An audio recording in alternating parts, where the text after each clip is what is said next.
सुशांत सिंह राजपूत जैसा बॉलीवुड नहीं बन पाएगा। जी हाँ, सुशांत जैसा बॉलीवुड बनने की कोशिश कर रहा है पर नहीं हो पाएगा भैया तुमसे। और दूसरी तरफ सुशांत मामला होने के बाद रिया, संदीप और अंकिता का क्या इंपॉर्टेंट रोल था और अर्नब के सामने क्यों झूठ बोल पाई अंकिता, बताएंगे सब कुछ आपको इस वीडियो में। पर आगे बढ़ने से पहले वीडियो को लाइक करिएगा, शेयर करिएगा और साथ में चैनल को सब्सक्राइब करना मत भूलिएगा। सबसे पहले यहाँ पर हम आपको बता दें कि सुशांत सिंह राजपूत जैसा इंसान इंडस्ट्री में, क्या आप कोई भी इंडस्ट्री में चले जाएं, बॉलीवुड, टॉलीवुड या फिर हॉलीवुड, कहीं नहीं मिलेगा। और वही सुशांत सिंह राजपूत को याद होगा, आपने एक बार देखा था जब कृति सैनन के साथ वो राब्ता का प्रमोशन कर रहे थे तो कुछ कृति सैनन को बैठने में दिक्कत हो रही थी क्योंकि उन्होंने शॉर्ट ड्रेस पहनी थी। तब सुशांत उनके आगे जाके खड़े होते हैं ताकि कुछ भी चीज़ें ऐसी वैसी ना हो जाए। और अब कहा जा रहा है कि यही चीज़ कौन कर रहा है, रणबीर कपूर कर रहे हैं। सुशांत से सीख कर लोग अब बता रहे हैं कि भैया हम भी बहुत अच्छे इंसान हैं, पर एक्चुअली में कौन कितना अच्छा है ये अब किसी को बताने की ज़रूरत नहीं है, क्योंकि लोग जानते हैं कौन कितना अच्छा है और कौन कितना अच्छा नहीं है और कौन क्या क्या करता है। ये चीज़ें धीरे धीरे बाहर निकल के आ रही हैं। तो सुशांत जैसा बनने की कोशिश जरूर कर सकता है बॉलीवुड, पर बन नहीं सकता है, ये पक्की बात है, ऐसा मुझे लगता है। आपको ऐसा लगता है तो कमेंट्स में बता सकते हैं। पर वहीं पर अगर हम बात करें तो सुशांत के सोने के बाद अंकिता ने कई बड़े खुलासे करे थे सुशांत को लेकर और अपने रिलेशन को लेकर। पर उससे बड़ा खुलासा ये था कि अंकिता लोखंडे ने अर्नब गोस्वामी के सामने इतना बड़ा झूठ कैसे बोल लिया। कौन सा झूठ, आप भूल गए क्या? अंकिता से पूछा गया था अर्नब गोस्वामी जी के द्वारा कि आप दिशा को जानती हैं। सुशांत की जो एक्स मैनेजर थी, उनकी डेथ के बाद सुशांत सिंह राजपूत के साथ ऐसा कुछ हुआ और लोग कह रहे हैं इंटरलिंक है ये पूरा मामला। तब अंकिता कहती है जी नहीं, मैं नहीं जानती दिशा को। पर अंकिता की दिशा के साथ फोटोज़ हैं। अब सोचिए, अर्नब गोस्वामी जिनके सामने अच्छों की हवा निकल जाती है, उस इंसान के सामने कैसे अंकिता लोखंडे ने ये बात बोल दी, ये तो मुझे आज तक समझ नहीं आया। आपको समझ आया था? क्योंकि अंकिता लोखंडे ने एक बर्थडे पार्टी भी रखी थी जहाँ पर संदीप सिंह को भी देखा गया था। संदीप सिंह दावा करते हैं कि वो सुशांत के दोस्त हैं, पर सुशांत के सोने के बाद उन पर सवाल उठाए गए थे। फिलहाल कहा जाता है कि आज भी उनको लेकर सवाल उठाए जाते हैं, पर आजकल वो अपनी फिल्में बनाने में बिजी हैं।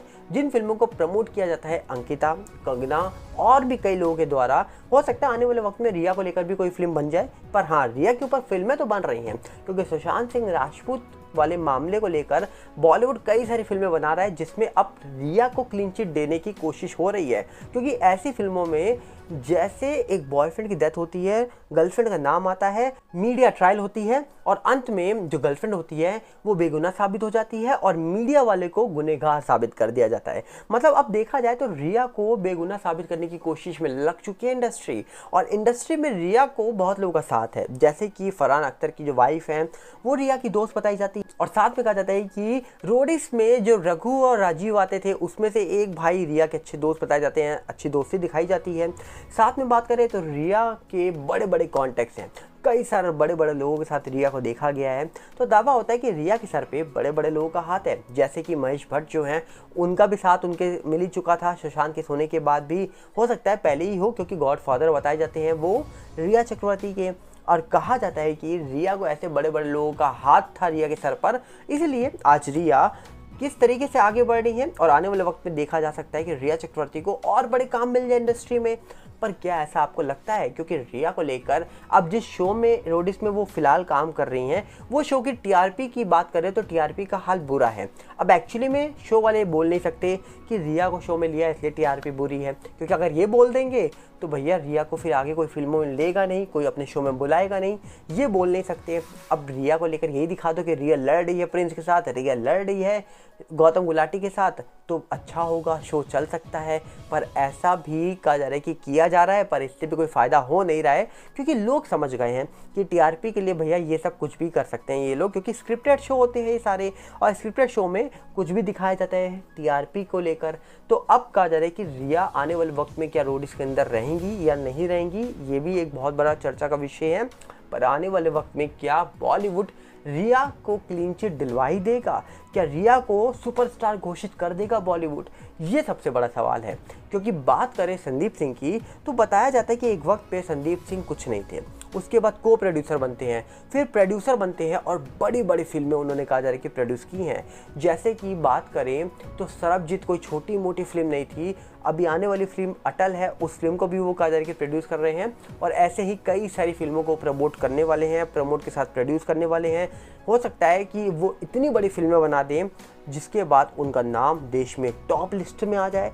पर जिस प्रकार कहा जा रहा है कि संदीप सिंह को लेकर सवाल उठे थे और जिसके बाद उनकी देशभक्ति की और फिल्में निकल के आई और कई सारे बड़े बड़े नेताओं ने उनको अवार्ड भी दिए हैं या मिले भी हैं, उनसे मुलाकात भी हुई है, जिसके बाद लोग कहते हैं अब समझ आया ये मामला क्या है। पर मामला जो भी हो, सबको बस एक चीज़ से उम्मीद है कि सीबीआई मामले की जांच कर रही है, सीबीआई इस पूरे मामले के साथ सामने रखेगी। महाराष्ट्र में कहा जा रहा है कि बीजेपी है, शिवसेना साथ में काम कर रही है, देश में तो बीजेपी है, पर फिर भी इस पूरे मामले का क्या हुआ है ये सबके सामने है। तो देखने वाला विषय होगा कि आखिरकार सुशांत केस का अंत में होने क्या वाला है।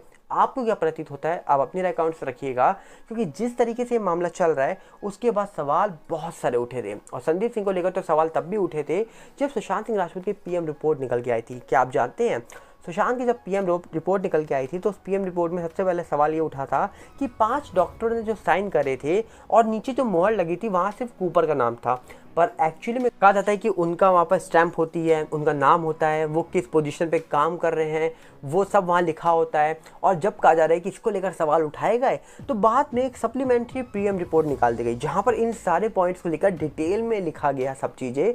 पर यहाँ पर भी कहा जा रहा है कि एक गलती हुई कि ये सब तो लिख दिया गया कि डॉक्टर का नाम क्या है, डॉक्टर की खुद की स्टैंप लग गई, पर लास्ट में कूपर की स्टैंप लगाई गई। और फिर कहा जा रहा है कि जो साइन किए गए थे और साइन के नीचे जो डेट लिखी गई थी उसकी हैंडराइटिंग को देखा गया, तब भी सवाल उठ गए थे।